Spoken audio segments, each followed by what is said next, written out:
During our last lesson, we were factoring trinomials in the form of x squared plus bx plus c. That's a trinomial, and we looked at the different ways that we could have this, which would be where this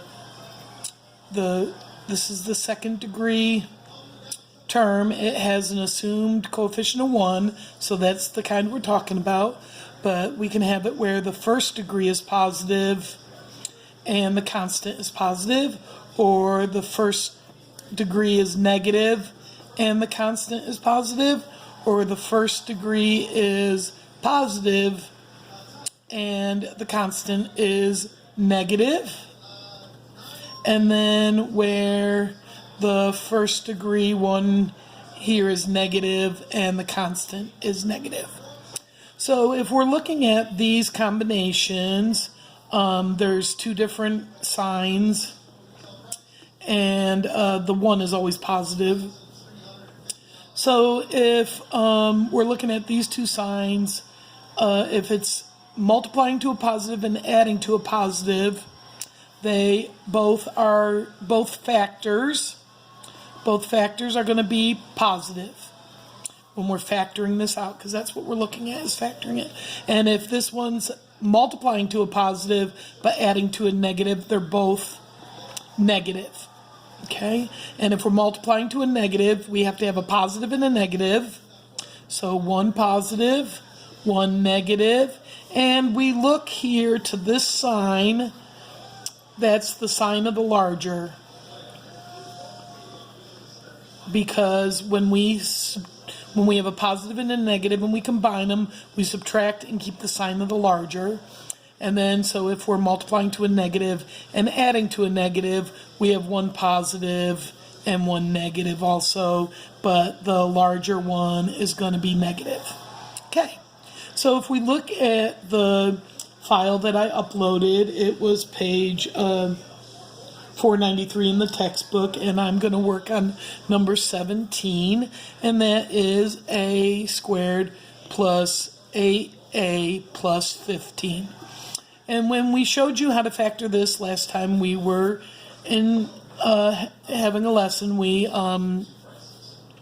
multiplies to 15 and adds to 8. So we had a factor 15. They're both positive here, so both factors are positive. Okay, so it was 1 and 15 and 3 and 5, and they're both positive. And of course the 3 and the 5 add to 8. So what we did was we separated this 8a into 3a plus 5a. So we have a squared plus 3a plus 5a plus 15.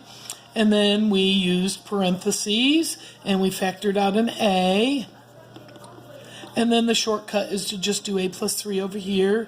And then we would factor out 5. And then we would combine these, a plus 3 and a plus 5. Now, what I didn't show you was the shortcut. And what the shortcut is that you can just forego all this work, but I wanted to show you how it came about. But you can forego all this work, and you can just, when you have this, you can just do your two parentheses. You can put your variable here, and then you can put one of the numbers here and one of the numbers here, and you get the answer. So that is the shortcut. Okay, so let's do 21 with the shortcut. So 21 is m squared minus 22m plus 21. Now we look, multiplies to a positive, adds to a negative, so they're both negative. So we're coming up with the factors of 21. They're both negative. 1 and 21, 3 and 7, 4, 5, 6, 7. We got some. All right.